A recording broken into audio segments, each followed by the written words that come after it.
ಭಾರತೀಯ ಜನತಾ ಪಾರ್ಟಿಯ ಅಧಿಕಾರದಲ್ಲಿದ್ದಾಗ ನಾನು ಅಂಕಿಅಂಶ ಕೊಡಲ ಹೇಳಿದ್ದೇನೆ. ನಾನು ಯಾವ್ಯಾವ ಸಂಖ್ಯೆಗಳು ಯಾವ ರೀತಿ ಇದೆ ಅಂತ, ಮಹಿಳೆಯರ ಮೇಲೆ ದೌರ್ಜನ್ಯ ಎಷ್ಟಾಗಿದೆ, ಮರ್ಡರ್ಗಳು ಎಷ್ಟಾಗಿದೆ, ಇವೆಲ್ಲವನ್ನು ಸ್ಟ್ಯಾಟಿಸ್ಟಿಕ್ಸ್ ನಾನು ಸದನದಲ್ಲೇ ಕೊಟ್ಟಿದ್ದೇನೆ. ಹಾಗಾಗಿ ಸುಮ್ಮನೆ ಅವರಿದ್ದಾಗ ಏನೂ ಇಲ್ಲ, ಶೂನ್ಯ, ಏನೂ ಆಗಿರಲಿಲ್ಲ, ಎಲ್ಲ ಚೆನ್ನಾಗಿತ್ತು ಅಂತ ಹೇಳೋದೆಲ್ಲ ಇದೆಯಲ್ಲ, ಅದು ಜನ ನಗಾಡ್ತಾರಷ್ಟೇ. Thank you.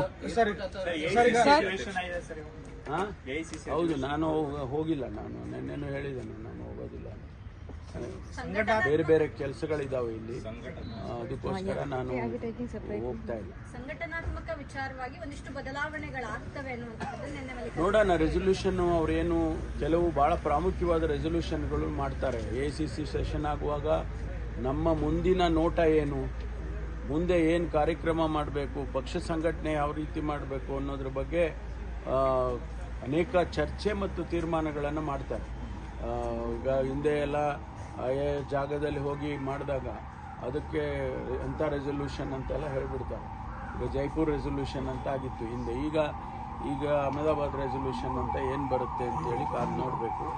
ನನಗನ್ಸುತ್ತೆ ಮುಂದಿನ ದೃಷ್ಟಿಕೋನ ಇಟ್ಕೊಂಡು ನಮ್ಮ ನಾಯಕರಾಗಿರ್ತಕ್ಕಂಥ ಮಲ್ಲಿಕಾರ್ಜುನ್ ಖರ್ಗೆ ಅವರು, ಶ್ರೀ ರಾಹುಲ್ ಗಾಂಧಿಯವರು, ಶ್ರೀಮತಿ ಸೋನಿಯಾ ಗಾಂಧಿಯವರು, ಪ್ರಿಯಾಂಕಾ ಗಾಂಧಿಯವರು ಮತ್ತು ನಮ್ಮ ACC ವರ್ಕಿಂಗ್ ಕಮಿಟಿ ಏನು ತೀರ್ಮಾನ ಮಾಡ್ತಾರೋ ಅದನ್ನು ನಾವೆಲ್ಲರೂ ಕೂಡ ಅನುಷ್ಠಾನ ಮಾಡೋದಕ್ಕೆ ರೆಡಿ ಇರ್ತೇವೆ ಯಾವಾಗಲೂ. ಸರ್, ಈಗ 2ನೇ ಏರ್ಪೋರ್ಟ್ಗೆ ಕೇಂದ್ರ ತಂಡ ಬಂದಿದೆ,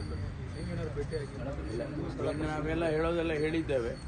ಈಗ ನೆಲಮಂಗಲ ಒಂದು ಕಡೆ ಮತ್ತು ಬಿಡದಿ ಒಂದು ಕಡೆ ಅಂತ ಹೇಳಿ ಅವರು ಹೇಳಿದ್ದಾರೆ. ಯಾವುದು ನಾವು ಹೇಳೋದಕ್ಕಿಂತ ಅವರು ಟೆಕ್ನಿಕಲ್ ಫೀಸಿಬಿಲಿಟಿ ನೋಡ್ತಾರೆ.